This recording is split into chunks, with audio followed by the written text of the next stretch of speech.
Kings emerge as betting favorites to land Team USA captain Auston Matthews at NHL trade deadline. That from Arash Markazi yesterday, and it has me laughing. I'm literally I am laughing right now. We're bringing on Michael Traikos, managing editor of the Hockey News.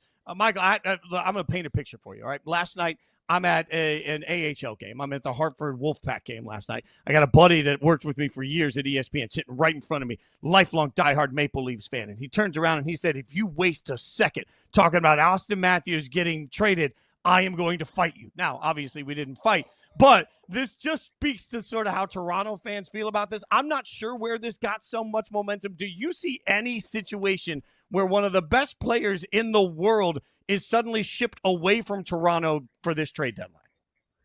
Not this trade deadline, and thanks for having me on, guys. But, Matthews is going to get traded. And whether it happens this summer or next year's trade deadline or the following summer, there's no way he is going to finish his contract in Toronto. And there's even a slimmer chance that he gets re-signed by the Toronto Maple Leafs. And it's a matter of when, not if. And that when's not going to be this year's trade deadline, unfortunately.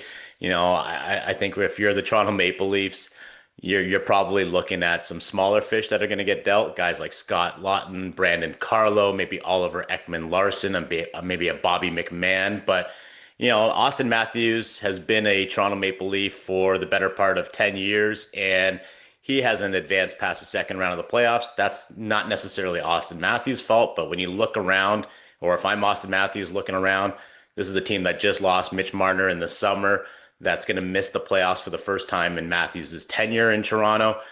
And it doesn't look like things are going to get that much better for Toronto in the subsequent years. So if I'm him, I'm already surveying the landscape. And who knows, maybe Arash Markazi is correct. Maybe it's going to be LA, but it's not going to be on Friday, guys. How do you sell this to a fan? Like, I'm old enough to remember as a kid when Gretzky was traded to LA, and I understood what that meant to everybody. Toronto fans have waited so long to try and find their way back into the cup conversation. They're not good enough, but they have one of the best players in the league. How do you sell this to Toronto fans if and when you eventually have to ship away one of the stars of the NHL? Yeah, it's not something that if you're a Toronto fan, you want to stomach because like I mentioned, it was hard for Leaf fans to bid, farewell to Mitch Marner and not really get a replacement for him. And Auston Matthews, ever since he was drafted in 2016, he has been the golden goose for the franchise. Like, he's already at the top of the list when you're talking about most franchise records. And he's going to go down as arguably the greatest goal scorer to ever play in a Toronto Maple Leafs jersey. So to your point, it's not going to be an easy one. And, maybe the comparisons to Gretzky sound lofty, but really that's what Matthews has been to this franchise. At the same time, this isn't a Toronto Maple Leafs want to, part ways with Matthews. This is a, looking around at Matthews' contract, which, there is a limited time that you have him left in a Maple Leafs jersey. And if you don't think he's going to re-sign, and why would you re-sign with the Toronto Maple Leafs if you're Auston Matthews? This is not a team that looks like it's going to be a Stanley Cup contender. You're not going to lose him for nothing. You already lost Mitch Marner essentially for nothing. So similar to what Vancouver had to do with Quinn Hughes and really tear off that Band-Aid and say, okay, it's either we lose Quinn Hughes in a couple years or we try to get as much for him as possible. I think that's a scenario that GM Brad Treliving or whoever's running the ship in the offseason is going to have to look at him when it comes to a guy like Matthews, because you trade him, you could set yourself up for the future real good. But right now, he doesn't help you, get closer to that goal of winning a championship.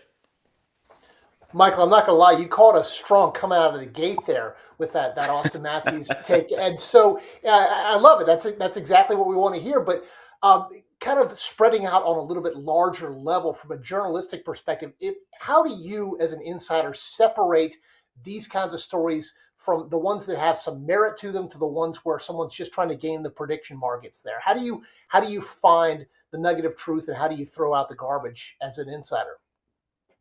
Yeah, well, obviously, there is no nugget of truth that Auston Matthews is going to get moved at this year's deadline. I think if that happens, it will catch the entire hockey world, if not the sporting world, by surprise, because, everything coming out of his camp and everything coming out of the Leafs doesn't suggest that he's going to get moved this year.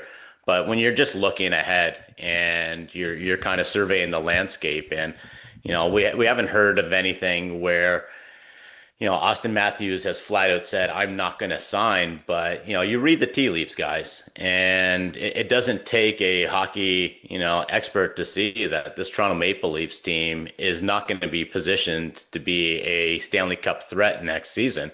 If anything, this year's, stumble down the standings and missing the playoffs. And let's not forget, this is a team that doesn't have a first round pick in the draft. So you're going to miss the playoffs.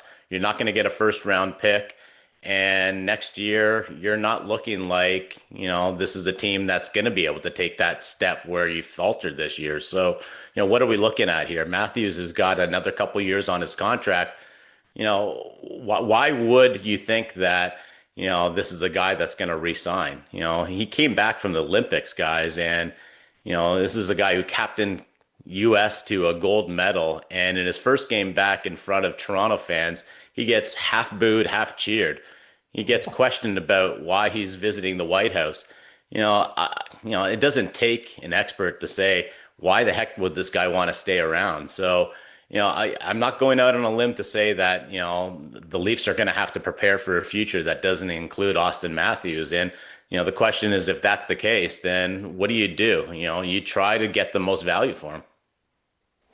Yeah, I mean, you certainly rocked the city of Toronto to its core with that one. But let's dig in a little bit on maybe some less hypothetical and then some more actual. Let's start with, let's say the Flames, Nazem Kadri. Where do you see him ending up once the trade deadline settles?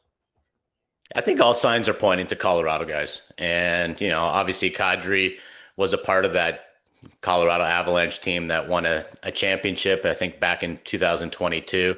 That seems like the natural fit for him. He can slide in either as the second or third line center, whether you have him ahead or below Brock Nelson. But, for the Colorado Avalanche, they know exactly what Nazem Kadri brings to the table. I think, when we talk about trade deadline moves and those big moves, a lot of it is how do you integrate a player into the roster? And, there's a lot of kind of moving pieces, and guys have to, some guys who are maybe the second line center now have to move down a spot. I think with Kadri, you don't have to worry about shaking up the dressing room or disrupting anything. You know what he is, you know what he brings. He knows that team well. So I think that's the natural fit. But, there's going to be other suitors, obviously. If I'm the Montreal Canadiens, I'm going hard after Nazem Kadri because down the middle is exactly where the Montreal Canadiens need to beef up. They got Philip Deneau not too long ago, but you're looking at a center depth that really includes Nick Suzuki, then Philip Deneau, and some big question marks. So, if it's not the Avalanche, I would love to see Montreal take a big run at him. And also don't discount the Minnesota Wild. Both teams, the Wild and the Colorado Avalanche, are battling, kind of neck and neck in the standings. And I think at this deadline, they're also going to be competing. All right, so let's stick with centers. Blue center, Brayden Schenn. Who out there do you think is a perfect fit for that former Stanley Cup champion? That's a tough one. And, Brayden Schenn's not the Brayden Schenn that won a Stanley Cup back in 2019, guys. He's got a lot more years now on him. He's still signed for $6.5 million for another couple years. So you're not talking about a pure rental. But this season, he's been kind of underwhelming. 12 goals, 28 points.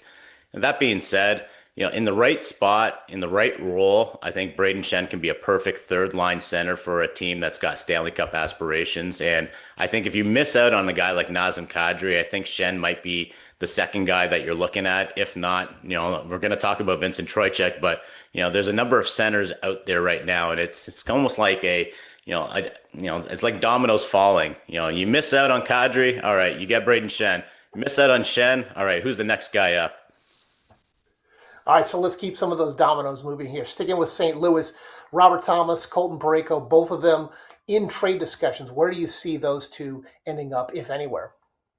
Yeah, those ones are kind of interesting because we're talking about guys with a lot of term left on their current contracts. And, we keep hearing Buffalo. But Buffalo, it sounded like they were real close to, making a trade for Robert Thomas. Now this morning, as we're talking, it sounds like Colton Parayko might be on the way there. if, and this is the giant asterisk attached to both players, if Colton Parayko is willing to waive his no move clause to go to Buffalo. And when you've got that much term on your contract, it's not like you're just joining a team for the stretch run of the playoffs and you can say, okay, say to your wife and kids, all right, I'll see you in a couple months. I'm just going to Buffalo to play hockey. Like, this is a decision that's going to carry Colton Parayko for the next 4 years, including this one. So, it's a difficult one. And if I'm on the Buffalo Sabres, it makes sense to grab one or both of these guys because they're so good.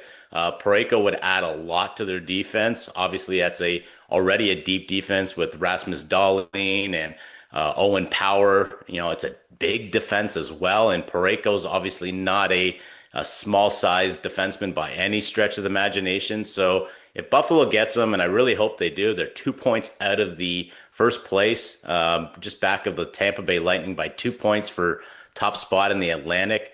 That would give them a heck of a push to not only make the playoffs, but make some noise in the playoffs, which we haven't seen happen. And it feels like forever. I think it's like 14 years and counting right now. So I would love for Buffalo to land one of those guys.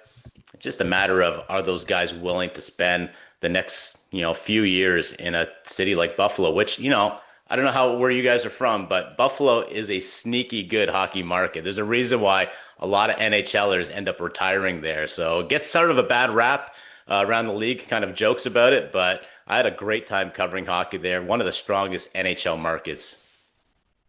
You mentioned Vincent Trocheck earlier. Who makes the move? Where's he end up? I think Carolina is the fit for Vincent Trocheck, guys. He spent 3 years there already. You look at the way that Rod Brindamore coaches the Hurricanes, Vincent Trocheck would slide right in there and not have to worry about, is he going to be a good fit or not? He was so instrumental in that U.S. gold winning team. There was a reason why the PK didn't allow a single goal all tournament. That was Vincent Trocheck, winning faceoffs, killing penalties. I think in New York, he's been underwhelming, but on a team that is as deep as the Hurricanes, where you can slot Trocheck in as a third line center, get him killing penalties, I think it's just such a natural fit. So, that's the team that I'm looking at in terms of, where he ends up.